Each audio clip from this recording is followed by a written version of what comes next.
Hey everyone! If you're using a Sceptre monitor in 2025 and want the best visuals for work, movies, or gaming, you're in the right place.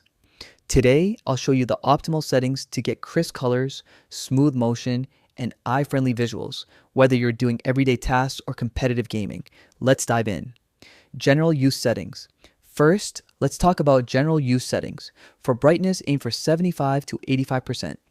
75% usually works perfectly in a typical room light. Contrast should sit around 50 to 60% to preserve details in both shadows and highlights. Keep sharpness at 50% to avoid an overprocessed look. For color, switch to user mode.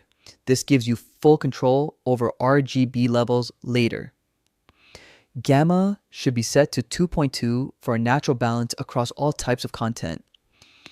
And turn off dynamic contrast. While it may sound useful, it often creates distracting shifts in brightness that can ruin your viewing experience. Gaming specific tweaks. Now, if you're gaming, there are a few tweaks that can make a huge difference. Set your refresh rate to the highest supported option through Windows display settings for the smoothest motion. Use the fastest response time setting and enable overdrive to reduce ghosting.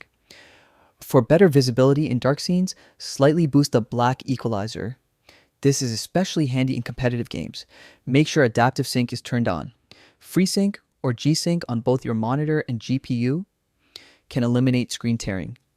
When it comes to color, start at 50% saturation and adjust based on your preference, or calibrate with the tool if you want precision. Finally, don't forget eye care. Use the monitor's low blue light mode, Windows Nightlight, or apps like Flux during long sessions. And that's it.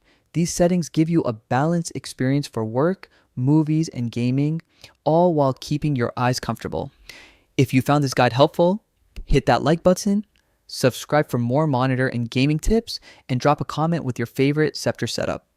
Thanks for watching and enjoy the perfect display.